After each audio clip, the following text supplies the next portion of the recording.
So I think the case study aspect can be really useful, and it's a very broad group of expertise. So There's somebody named Sally Aaron who's trying to enter. she's She's here. on. Oh, she's on? Oh, okay, Yeah. because it said invite. Okay, all right, yeah, okay. There we go. Oh, I see everybody coming in. So why don't we go around and give a quick introduction to each other as she's letting people in, and then I will introduce Dan at the end when everyone else is in. Why don't we go Jen, Lorraine, Sally, and then Antoinette and Kathy, and then we'll see who's here by then. And as you're listening, you can change your name to include your year or relationship to HBS. Thank you. Hi, everyone. Some of you I know. Hello, nice to see you. I am class of 96 HBS and am a New York metro area based chief marketing officer and growth scaler. I'm currently looking for a role in food innovation or food tech. I have US and international experience across many different industries. I started in CPG and finance and have done everything from digital media to fintech to retail. So that's a little about me. And I love innovation, especially innovation that helps humans or human health, animals, and the environment. Awesome. Hi, Jen. Good to see you again. Hi. Thanks for picking me next, Cecile. Cecil, can you tell me how to say it correctly? Cecile. Cecile. But any variation has been a nickname, so it's all good. So I'm Lorraine Miller. I'm class of 02. It's great that I've been able to actually meet some more alums through this connection. I think it's my third time here. I'm a foodie and have a big appetite for the industry as well. I have spent most of my career at a combination of General Mills and Unilever, always on the food and beverage side, and left my role as president of Lipton Infusions, which I helped sell to a private equity firm last year.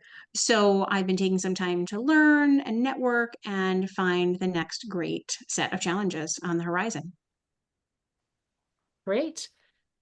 And then Antoinette, Kathy, and Jill.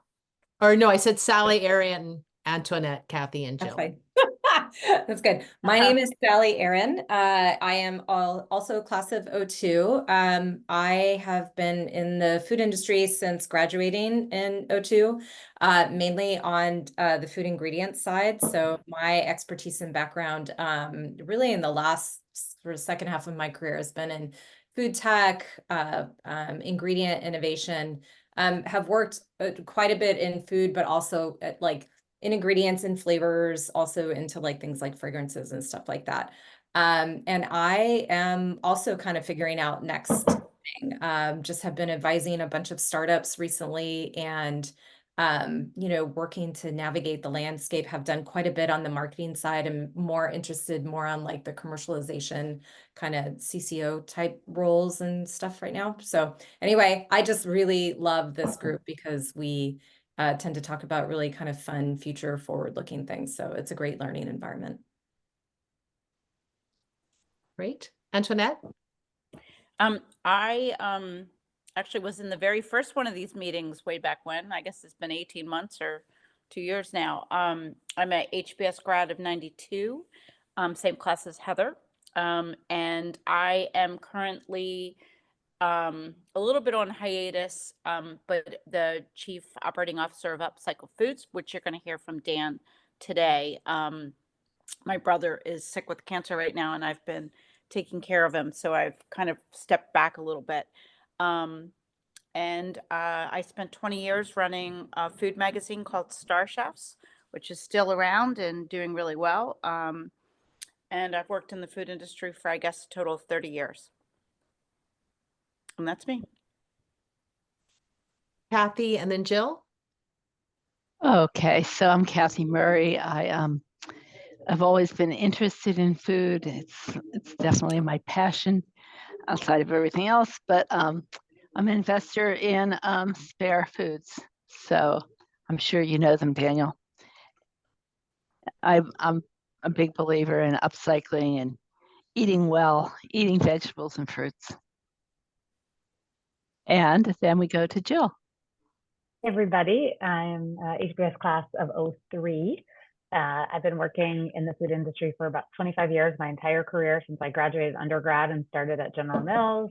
For the past 13 years or so, co-run a firm that I founded called the Kurzrock Group that advises on across all of consumer products, so food, bev, and also household pet, and it also invests in the space. And then Heather?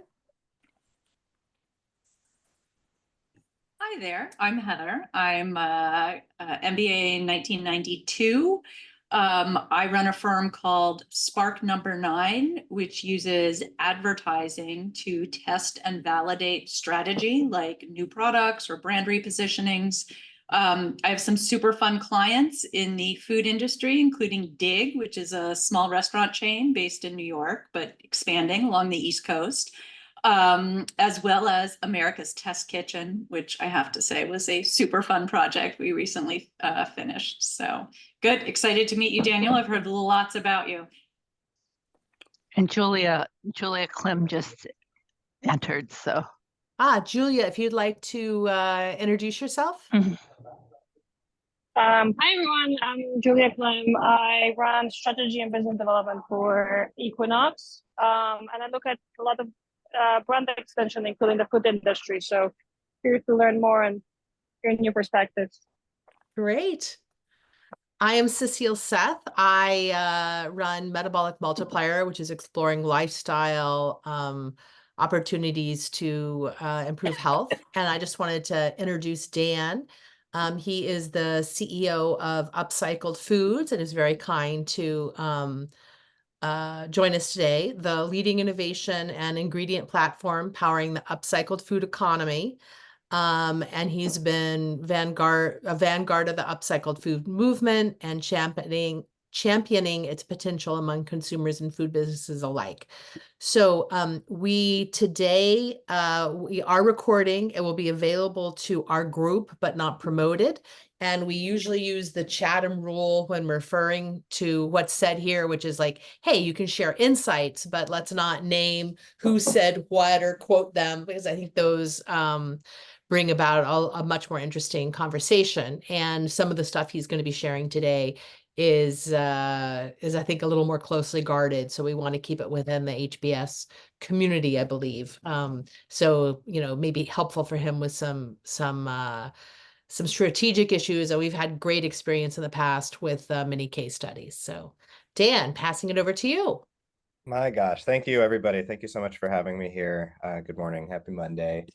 And I'm really excited to be able to spend some time with you this morning. I was actually having a little bit of a hard time thinking about how best to start this session, because I know this is an incredibly bright and experienced group in the industry, but also wanted to do justice to kind of setting context. So I did prepare some slides, which I'd love to start going through. It's kind of a little bit of a mashup of like some of our investor facing material, as well as some of the material that I often present when speaking about this at the industry. This is not a huge group, which I love, and I'd love to have this be as interactive as you guys like to do. I've obviously never been to any of the Harvard Business School's Women's Association's meetings before, so I'm not 100% sure on how you like to run these things, but would very much like to make this conversational. But wanted to set the context as to what's going on in the industry, a little bit about some of our solutions. But we're dealing with some very acute strategic challenges right now, as are a lot of businesses trying to do things like reinvent, the easy stuff like reinvent supply chains right now. And so very excited for the discussion as well. So I'm going to share screen, and wanted to give that caveat because I've been changing around the order of these slides to try to make this as succinct as cogent as possible, but it might be a little messy. Are we all full screen right now, or are you seeing that awkward presenter mode? You're good. Looks good. I think you're good. Okay. So, big picture right now in the food industry, right? There's a lot of competing pressures happening, with consumer demand, and ultimately being the most important driver for a lot of corporate action, but we've seen supply chains be disrupted, mounting social concerns, government regulatory pressures, especially, and particularly where we're focused around the food waste issue is a really low-hanging fruit lever for the food industry to do good and also pursue commercial aims. And I know it's an issue that the group is very familiar with, so I cut all the slides with the context about the food waste problem. But I did want to highlight something that I find to be quite gripping as a statistic, which is that about 3/4 of the world's biggest 250 food companies have publicly committed to food waste reduction targets. In a similar survey, they found that actually only about 15% actually feel like they're on track. Yet we're still wasting a tremendous amount of food. Upcycling, we feel, is like one of the lowest hanging fruit, so to speak, as a solution to food waste. This is where we're looking at food that is left off the table, primarily through the co-products or what could be co-products that are side streams currently, byproducts of other food production processes, agricultural side streams, and the like. These are sources of nutrition that have had energy go into the production of them, resources like water. We started our commercial endeavors with the beer industry and the grain that was used to produce beer. And just to kind of put a fine point on this water, it takes over 300 gallons of water to produce the grain that goes into just 1 6-pack of beer. So, that's a tremendous amount of water that goes into producing the barley that goes in to make beer, where all the beer makers are really trying to do. It's a biorefining process where they're taking the sugar out of the grains effectively to ferment to become beer. All the protein and fiber, all of that, all the water went into creating that as well. And right now, that's best case going to industrial animal feed, or worst case, lower uses like landfill. So we set out to build a business that aims to revolutionize food waste into premium ingredients, but as an innovation partner. We're not a commodities company. We're really focused on developing solutions to problems the food industry has, like bringing great tasting, clean fiber, for example, into products. And we're trying to help set a new standard for innovation and impact, where every choice that's made in how food is produced is seen as one that can have really net positive ripple effects throughout the industry, and kind of reimagining what may have once been the end of a supply chain as the beginning of another. And so our business model has 3 main aspects. We develop technology, which we use to commercialize ingredients. Our primary revenue today has been coming through the sale of ingredients. We did dabble historically with our own consumer products, which we won't spend time on today, but in follow-up or discussion, if anyone would like to chat about that, it's something that we did try our hand at to generate near-term cash flow and build the market for upcycled ingredients. We helped build the market for upcycling, but we were not generating free cash flow from that endeavor. So we refocused our entire business model on B2B, primarily on the kind of non-sexy part of the food industry, which is in the business to business world. And we'll get more into that. Where I hope the discussion will lead, or at least where I anticipate it leading more into, is one of the pivots we're making right now in an effort to be a more resilient business in today's climate around our innovation lab, which is something that we set up to primarily initially to support the sale of ingredients, but which we now see as a lever potentially to unlock some revenue, fund some research, deepen our relationships in the industry. It's an area that we have a lot of excitement around, also some concerns. Just kind of wanted to set the stage that we're really systems thinkers here at Up Inc. And we see a market failure in food waste and a market opportunity with upcycling, and we've aimed to develop a business model that engages on all the different ways of actually creating a market for value that's currently being unrealized. More broadly now, there's attention being paid to upcycled foods. Allied Market Research has found that this is a very fast-growing sector of the food industry. Of course, the commercial realities of selling new ingredients are quite different. When you're on the ground trying to grow your business in the near term, but across the long term, this is largely seen in our experience as an inevitability of the food system. It's not even entirely a new idea, right? With upcycling food and using byproducts and co-products, this is kind of what's old is new again type thinking, making the most of what we already had. But the reality is that as our food industry has gotten more and more industrialized, centralized, there's a lot of opportunity that's being left off the table, and that's what we've been been building a business around, starting with brewer's grain, which is the barley primarily that's used to make beer. I took the photo on the right outside of a single brewery in a single day. This is in the city of San Francisco, where there's more breweries than there are neighborhoods. There's more than 9,000 breweries now in the US. And this is something that I started as an undergrad, making my own beer and then making products like bars with that to sell, to buy more ingredients, to make more beer. Then we launched a brand. But in around 2020, started pivoting more to our long-term vision of selling ingredients. 2021, we started selling, we had our first commercial customer, which is an edible cookie dough company. If you look at last year, we have a national retailer, Kroger, who's launched a private label bread using our ingredients. So we are absolutely not an overnight success. We built this business to be something that has endurance and resilience. We made a lot of evolutions along the way. I'm gonna blow through probably the next couple Can I slides. ask you a which question are about focused on? Yeah, please. Thank you. about how you were funded during all these years? Maybe that's a separate section. Yes. Go ahead. Yeah, I actually pulled off the slide about who our funders are, but I can speak to it. We started bootstrapping, and then we pursued the business through just very slow and steady until about 2017, when we took on our first angel investors. We did a rewards-based crowdfunding campaign on a platform called Barnraiser, which was focused on the food industry, to order our first round of packaging, for example, when we were doing nutrition bars. We've also done equity crowdfunding. We were one of the first food companies to kind of open up the cap table, in that way. We actually, as a result of that, we actually have over 1,000 angel investors that are part of a community round.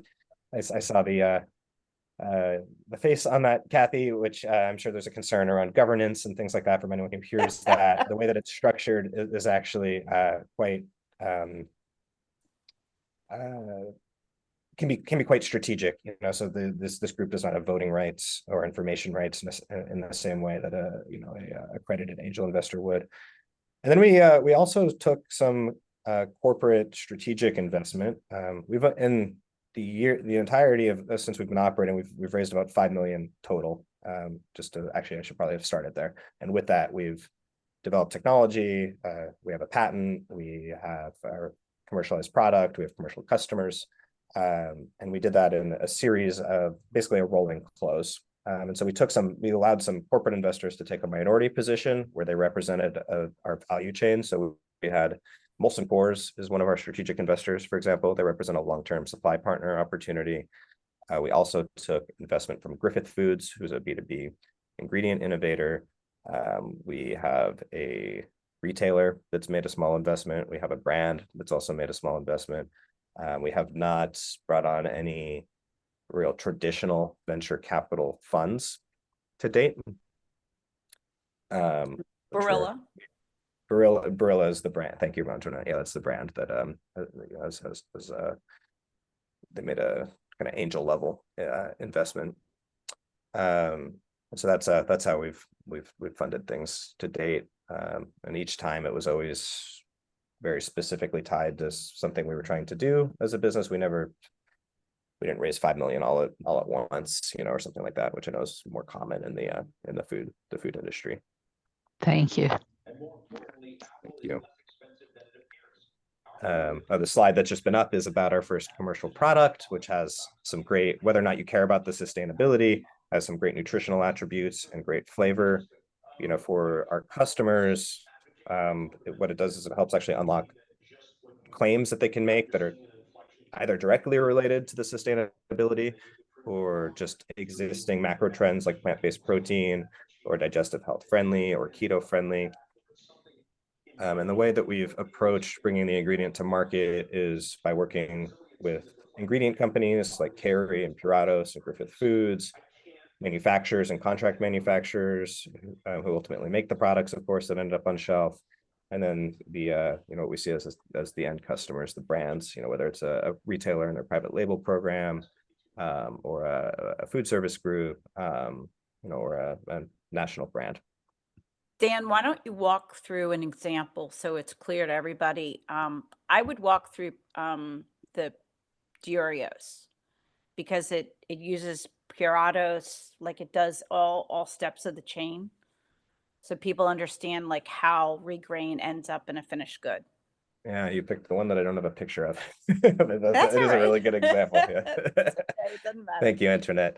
Yeah, so in we actually it's a launch for this quarter. There's a pizza dough, or actually they're just a frozen dough manufacturer called Dioreos Foods, located in upstate New York.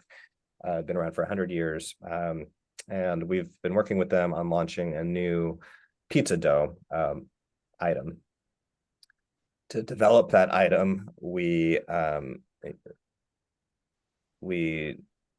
brought forward our partnership with Puratos, who is a multinational ingredient company, best known for sourdoughs. They do enzymes. They do lots of kind of specialty functional ingredients in the bakery space, a $2 billion company. We partnered with them because their ingredients work really well with ours. And so in starting with Dioreos, we, instead of sending a bag of powder and hoping for the best, for them to play with, the regrained ingredient is like an alternative flour. We were able to start with finished concepts of pizza produced in partnership with Puratos to show them what's possible. That kickstarted the development process. Fast forward to today, and the product's launching, but we're also bringing end customers to the equation for them to have as an anchor to help create that pull through, because we don't win unless they win. And so, for example, we've introduced the private label team that we work with at Kroger to Dioreos, who's looking at that as a part of their pipeline, as well as the online retailer Misfits Market. And then we anticipate continuing to generate leads really for Dioreos for our item, and also working with their sales team, training them on how this is the next best thing that they're going to be introducing. And Andrea, please fill in anything that you think I missed that helps illustrate how we sell. Yeah. We sent some Dioreos pizza dough to Little Caesars. So that's like in addition to online grocers, we also want to get to food service. So we're hoping that Little Caesars will pick up the pizza dough and launch a regrained pizza for consumers.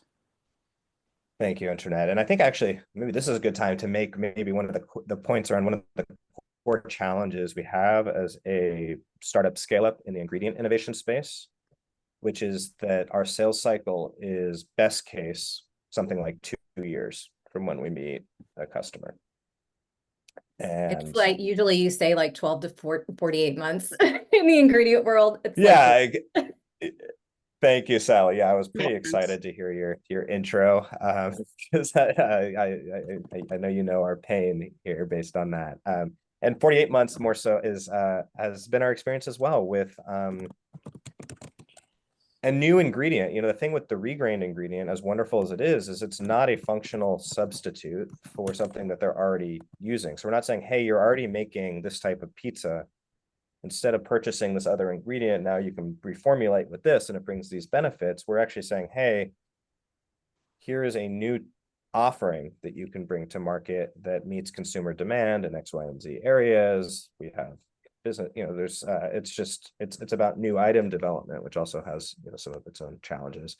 So yeah, we're looking at 12 to 48 months as a development cycle.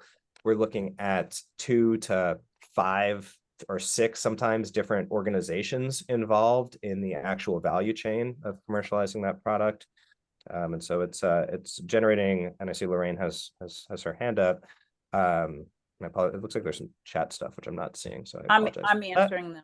Oh, thank you, Internet.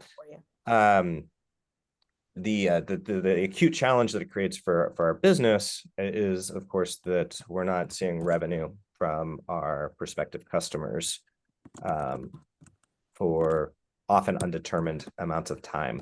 And we also do not get forward purchase agreements. We get demand plans and we receive purchase orders when they need product.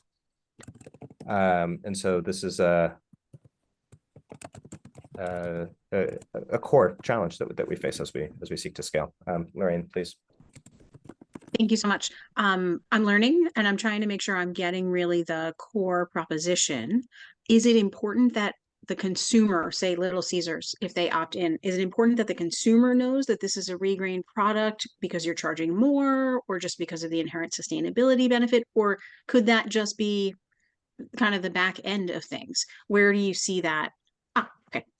Yeah, it's a really, sorry, I should have not clicked until you finished your question, Lorraine. It was that That's kind of anything you'd like to add to that? Yeah. That's the core of it, really trying to understand, because in some ways you're fighting against entrenched players and in partnering with some of them as well. So I'm trying to understand how important it is that the end user understands what goes into it. Yeah, there's a couple different, this is a really important question, and I really appreciate you bringing this up, Lorraine. And it's something that there's a couple different schools of thought around. Our current best thinking is that, yes, consumers care. But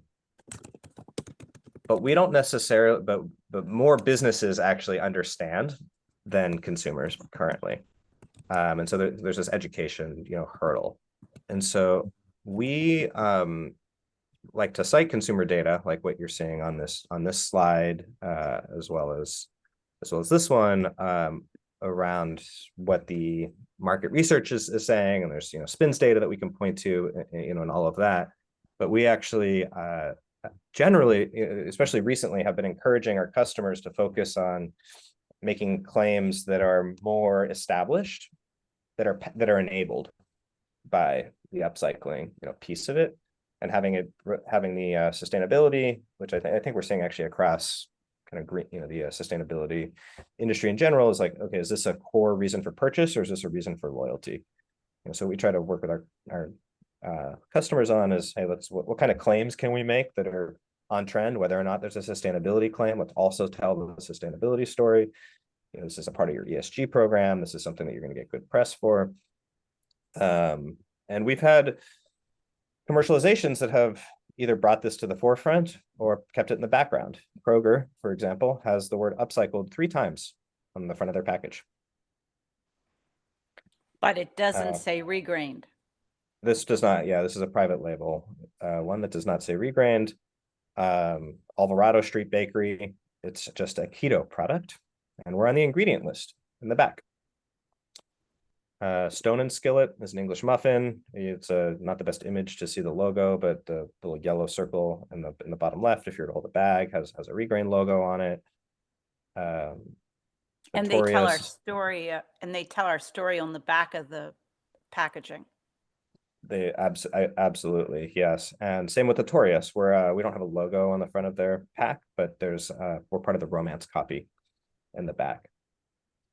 This is another retailer with a private label bread that is in the in-store bakery section, and they're talking about upcycled grains. They're not calling out regrain specifically. I anticipate not so much keto specifically, but more and more commercializations where the more direct nutritional consumer benefit is elevated to the top of it, and then upcycling is seen is used as an enabler, but that in the business to business communications, it's the hierarchy is maybe a little bit more flipped because they have these commitments and these directives, and a different kind of baseline of education. So like Stone and Skillet also calls out the protein and the fiber, as much as they're calling out regrained. Yeah. Thank you. That helped overall Yeah, understanding. I appreciate it. I'm also curious. So your logo is the yellow one with the R, and next to it in some of these cases is the upcycle. There's like a little rectangle. Mm-hmm. Is that an overarching association? So there's an industry nonprofit, which we were co-founding. I was personally a co-founding board officer of. It's called the Upcycled Food Association. We developed this third-party certification standard and logo. So it's commercially independent of what we're doing with Upcycled Foods Incorporated, although it of course is strategically related to the space. This certification has been acquired by a certifying body called Where Food Comes From, which has happened in the last 6 months. They do non-GMO and regenerative organic, and it kind of fits in with that. And we're seeing Great. this chart here showing 2021 when the item launched to the end of last year. These are items that have been certified, and then the green bar are companies, that have had items certified. Dan, And it's performing. Oh, sorry. Oh, I'm sorry. Do you think the average consumer knows what upcycling means, or like why they should care? No, I think that it's easy to teach them. Like what we're finding in our research and also just our direct experience is that it's the education gap is pretty easy to close because it's relatively straightforward. Label readers, do tend to get it, but this is part of why, we encourage the certification, because it does perform really well relative to some of the other certifications that are out there. But we want to decouple the success of upcycled products from today's consumers' perfect understanding of what the term means. Whereas if you look in the industry, I gave my first talk publicly about upcycling in 2014 at Expo West. One or two people in the crowd, one of them being my wife, knew what upcycling was. Today I just did another talk there a couple months ago. The entire room was filled with people who knew what upcycling is. In the industry, it's known, but I think the consumers who know will read the label and find out, and we should be reaching those who don't by making the right thing, the easy thing, by just making a great plant-based, low-carb product. That's by the way, this is even better for these reasons. Those are my personal views, on it based on our commercial experience. And I would say that food service doesn't know yet either. Some food service does, but I would say the bulk of food service does not. In terms of the diners at food service internet, just No, or the operators. I would even extend Even that the to industry. chefs. Yeah. I would extend it to chefs, because as I was introducing the product to chefs, they were like, "What's upcycling?" Yeah. And I think a lot of people forget, probably not this group, right? But more broadly, I think a lot of people forget how long it took, organic, for example, to become what it was. It's decades. It's still not well understood, right? It's just kind of people have their own interpretation. Is it a good thing? I think upcycling probably gets its best understanding outside of food and more. I mean, I worked on an upcycling campaign for this, for example, Talenti gelato, because the packaging should be reused for other things, like put your crafts in it. So I think the words are really interesting and understandable, but you guys have been doing hard work to create meaning for it in food. Same for regenerative, in my experience. Yeah, thank you for those points, Lorraine. And I agree with all of that. And it's it's part of the challenge of kind of the innovator's dilemma, as it were, in this, and that we've had a lot, and I see Jen has a digital hand raised.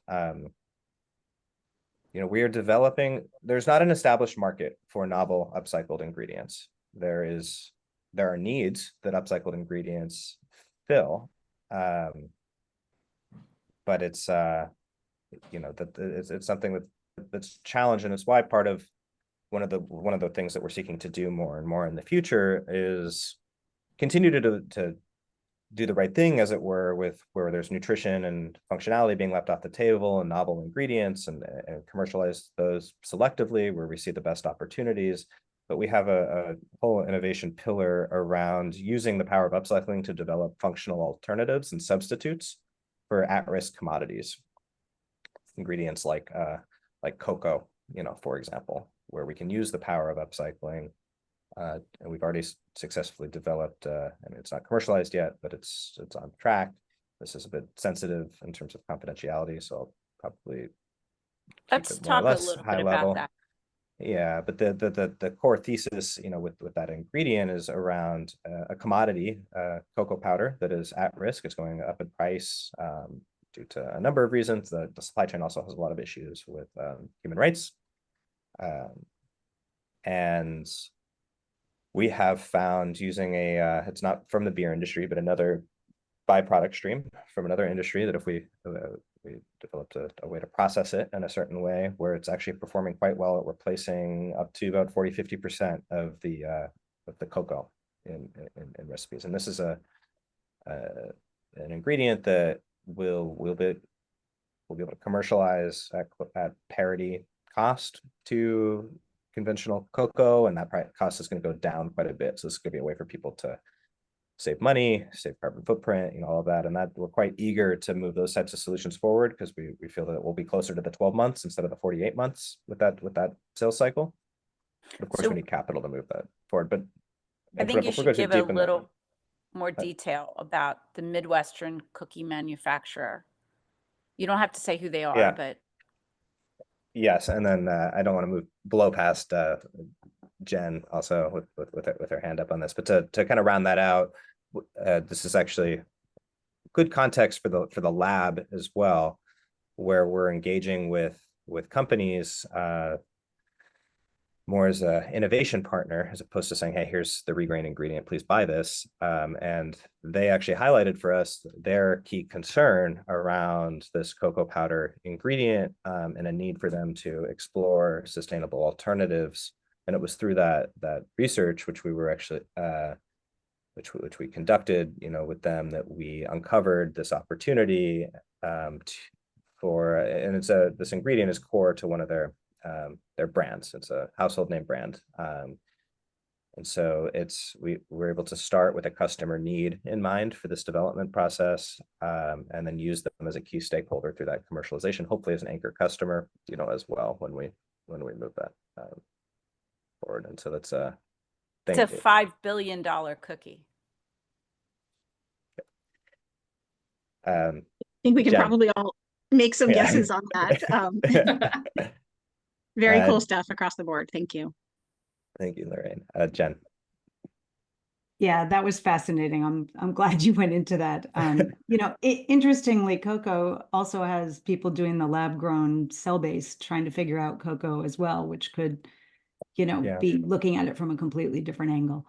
My question goes a little bit backward, and I'm still trying to fully form the question, but clearly you have thought a lot about what does the end consumer want, and your brands and businesses and retailers have thought about, and have some in-market data. But I'm curious if you have done specific market research of any kind over time. Obviously, this changes with innovation over time and can be quite quick, as you mentioned at Expo West. Even in the industry, it changes.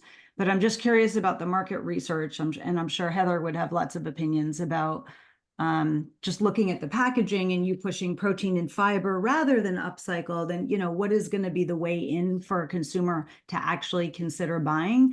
Is it upcycled? Is it something else? And what research are you doing for the end consumer? Yeah, love the question. And I think it also helps highlight another key challenge of an under-resourced startup or scale-up business, where we are able to, of course, draw conclusions from our own experience. We have worked with nonprofit groups, like of the association that we helped start with this, or academic institutions. There's another group called Food for Climate, which I feel like this group would actually really appreciate. Eve Turrell-Paul is the founder there. She's dynamite, and she's done some research on this. But directly, honestly, Jen, we don't have the money. We would love. We have a very talented and experienced chief innovation officer, Dr. Lara Ramden, who led innovation at it was Lorraine that was at Unilever. She was at Unilever, and then Dole Packaged Foods, and we're trying to move as much forward with this as we can, being as scrappy as possible. But we simply don't have the kinds of resources to really do a robust study that's specific to the exact lines of inquiry that we're looking for. But those are the questions that we want answered, and we don't want to wait a decade to learn them. And so that's just kind of the reality on the ground of what we're building.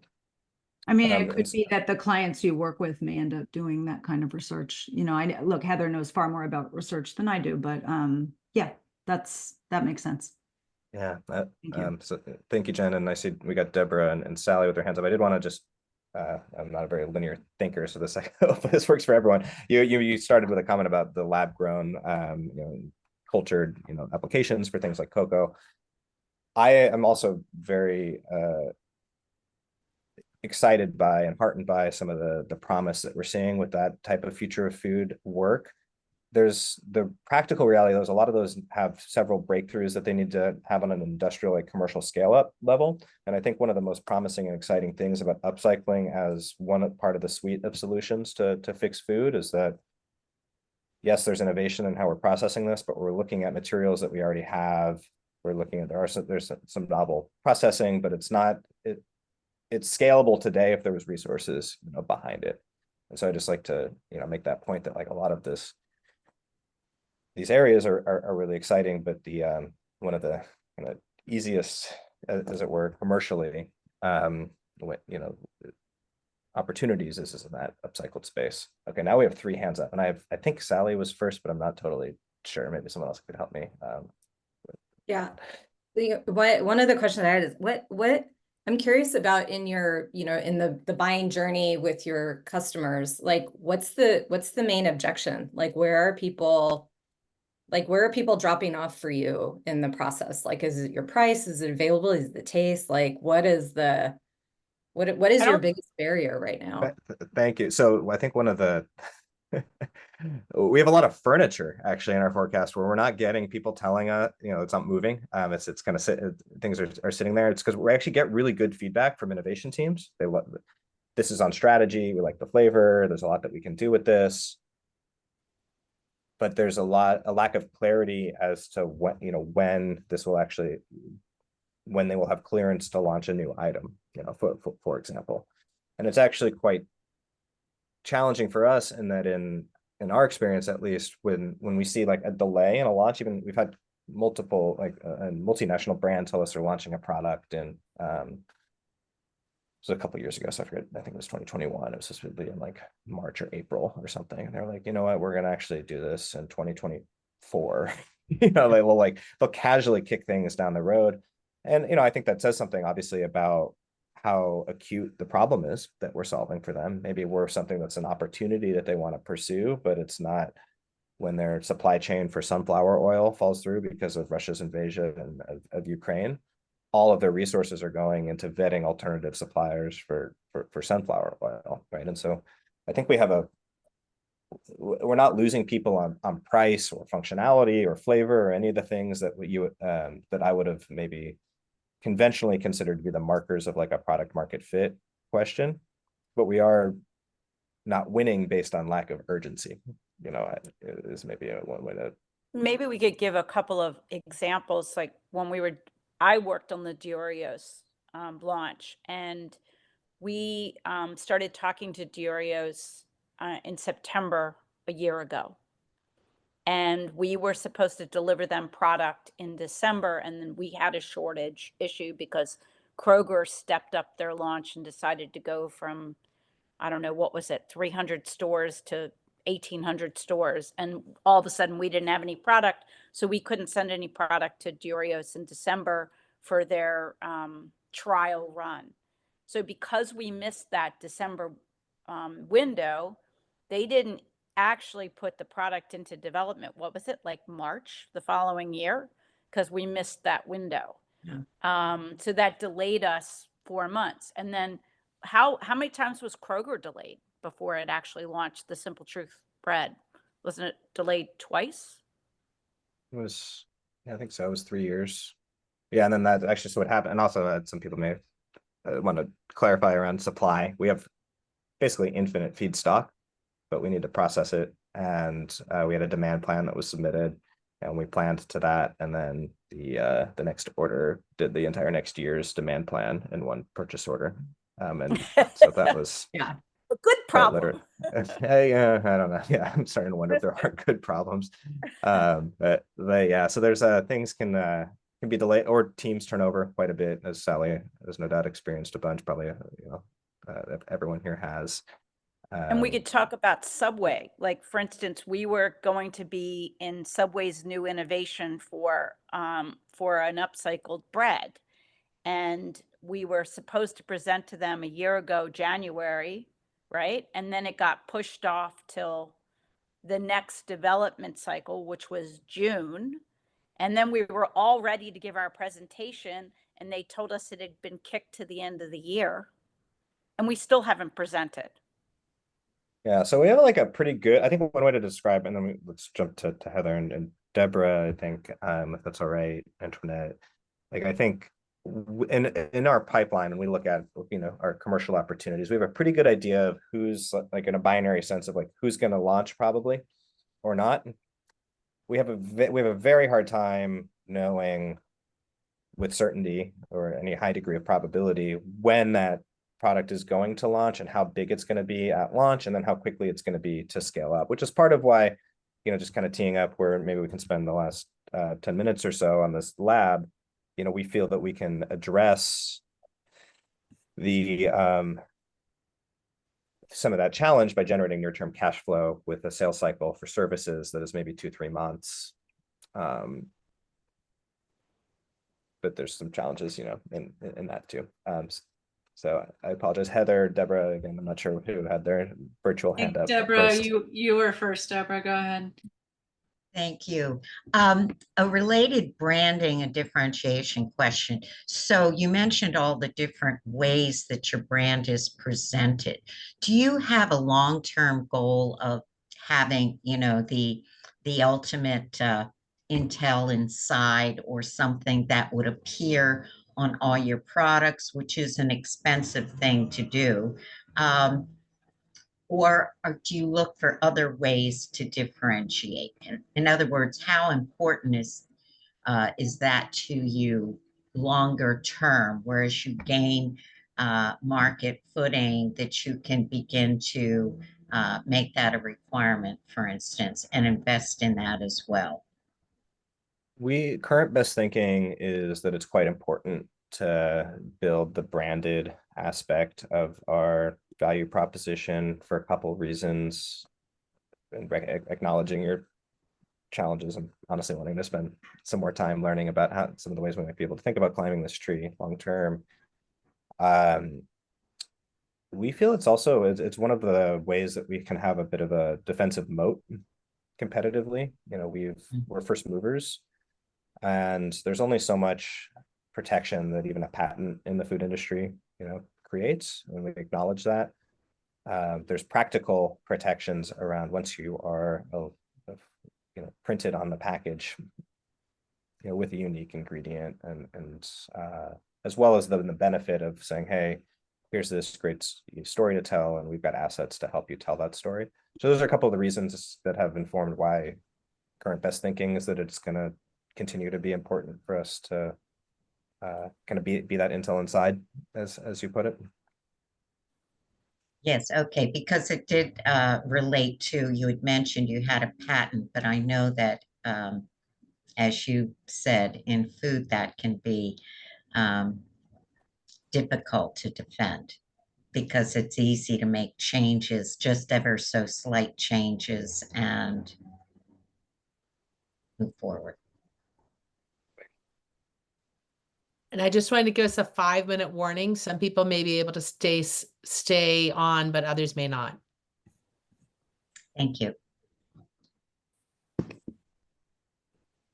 Cool. All right, I'm jumping in with my question, Daniel. So I'm curious, what do you think drives the engagement from your customers and potential customers? Is it like a corporate top-down goal about sustainability, or do you think that it is more bottoms up, and the Krogers and others of the world are sort of seeing real demand for more sustainable products from their customers? And do they tell you? Yeah, sometimes they tell us. It seems to be a mix.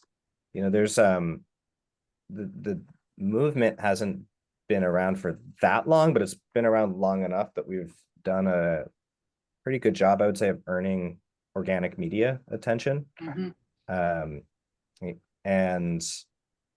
we often find that you know, these trend lists and things like that that have ended up you know, being written about our company or about the movement, you know, more generally, you know, drives some industry interest.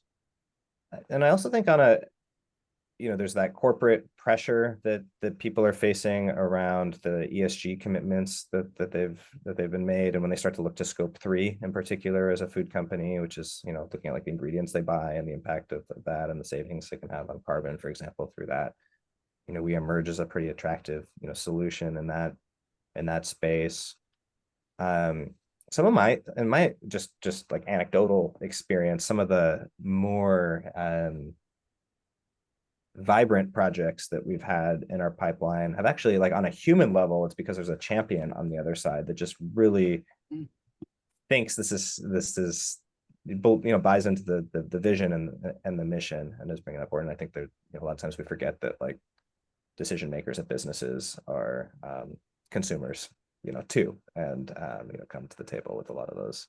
Yeah, and it's values, interesting yeah. because I get that you have a startup's budget to kind of do research and so on, but I do wonder about partnering with one of your customers like a Kroger and testing some different value propositions for your product. Because in my experience, people say they want to be sustainable, but when they're driving that cart down the grocery aisle, that's not always what happens. And I think it might be interesting to test some different ways to position your product, one of which is straight down the middle sustainability, but you have some other value propositions too around nutrition and so on.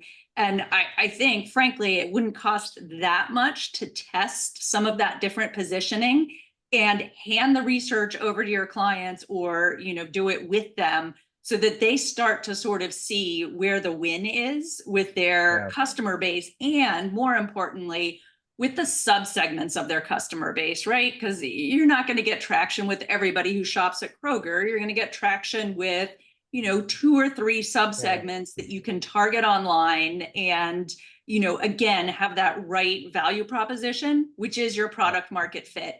Because I feel like you need a little pull here. You're doing a great job on the push, but it would be nice, I think, to have some of that pull happening. And frankly, like the Krogers of the world, you're the perfect test bed for them, right? Because if they nail it with bread, then they can go apply the same sort of positioning to, you know, 100 other products that they develop. I'm using Kroger as an example, but like any of your big clients, right? Yeah, no, I love that. It's a really good point. And I think it's we're in a position where we're aware of the pitfall of the, like, virtue signaling, right, of consumers. But we haven't, I think, yet, like, figured out how to unlock, you know, what you're describing. So I mean, I like a lot about that. Thank you. I know we're running out of time, but I feel like I could almost build on that. Like, if you got Kroger's to do that, it would be amazing because of all the learnings you got, which you could then apply to other customers. But one thought I have is, if you can't find a big customer to do that with, I don't know, I'm curious about whether you think through your strategy, maybe going after the big enterprise 48-month timeline guys isn't the way to go, and smaller companies is a better way. So again, it's almost a strategic discussion of, if you can't make that deal work, because Heather, I agree, that would be amazing, and you could narrow down your consumer subsegments and value proposition. But if you can't, maybe you go after a different size company altogether to make better deals for you as a company in the short term. Yeah, we really find a sweet spot with thank you for that, with what we call brand manufacturers. So companies like Stone and Skillet. Like Stone and Skillet is a good one, or Artorias as well, where they have their own brand, they have their own manufacturing. They're maybe a $20 million business, but, you know, we can work directly with the owner. And, you know, maybe that is yeah, we absolutely. Are they hard to find? How do you do the research to find them? You know, is that?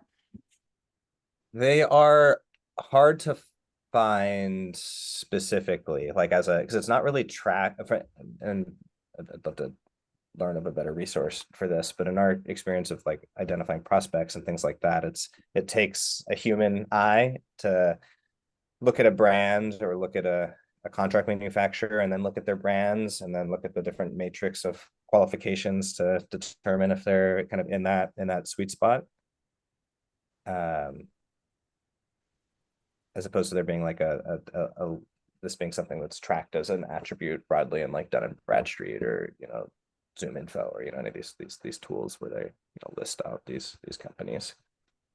On the, I looked briefly at your website, and on the nutrition, you know, you had said, you know, you have a little more vague claims on the website. If you had a page they could go to go more specifically into the higher protein, low carb, that would be great. I actually had a few very small folks in the low carb and keto area that I would suggest it to. And I don't want to, you know, take a page from your presentation that's marked confidential. I'd much rather have a page, you know, you know, a page, or you could just send me if you've got more specific stuff that I would send to some of those manufacturers. And they may be, you know, they're very small, but their decision process is pretty easy. They try the product, the owner operator can put it in. Yeah. I'll mark that as a follow-up on two fronts. One, to take a look at our website, make sure that we have ourselves represented there in the way that puts the best foot forward, but also to follow up specifically with you with some of our PDFs that we share with prospective customers. If anyone needs to hop off, go ahead. But I think this is a pretty rich conversation if people still want to stay on. So I don't need to cut it off. If you need to go. I don't know how our host feels about that, about if her time is good, but you can always pop it to me. But go ahead if you guys have more generally questions. we lose people. So I would say by 1:05 we should finish. Yeah. Okay. I just put my email in the chat too. It's just anyone who is dropping off, thank you so much for your engagement and attention. This has been great. Thank you, for anyone, I mean, we didn't really have time to get much into the lab, you know, and you know, this idea that like we can offer services as using our expertise and kind of monetize the lengthy sales cycle.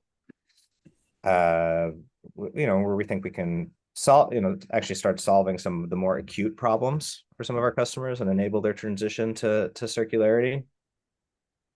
I was just, and maybe it's too broad of a question to ask for feedback on this as a, you know, as a strategy today, but you know, part of this is also in the face of a challenging investment environment, which is well documented.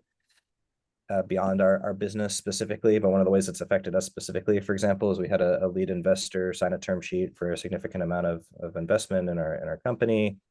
They've had trouble with their capital calls, delays, and like, you know, net we don't, you know, we feel we're well positioned but under resourced to pursue, you know, things in the way that we would otherwise like to, and so we're really trying to get creative in how we build a more diversified, you know, set of revenue streams beyond this like 12 to 48 month sales cycle of selling ingredients. So that's you know, if there's any like thoughts or feedback from the group on that, I'd love to hear it.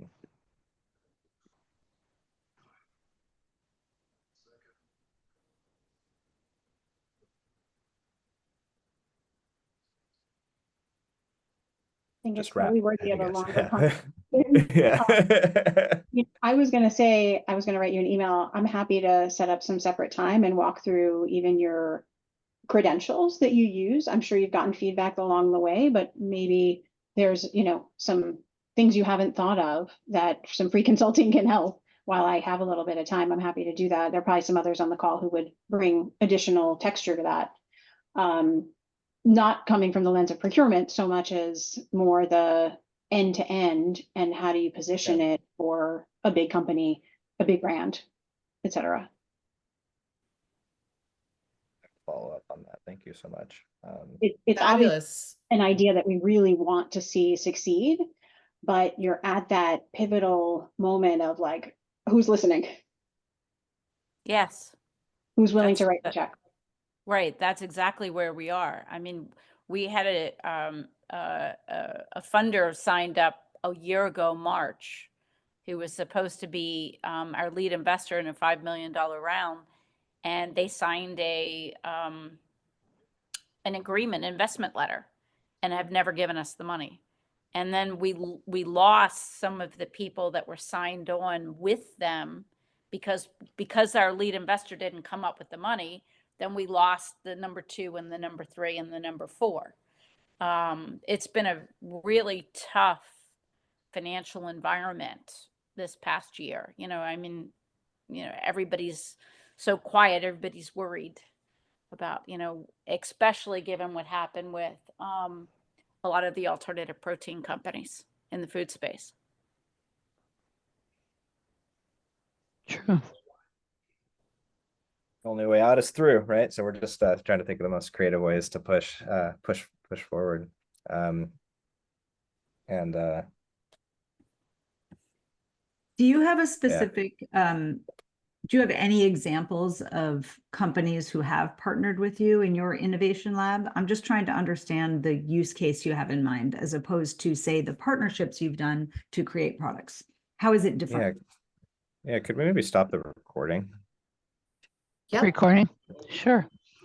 One Great. sec.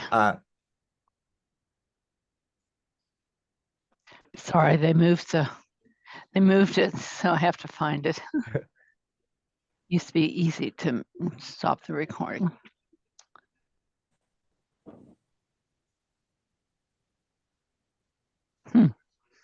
Where did it go?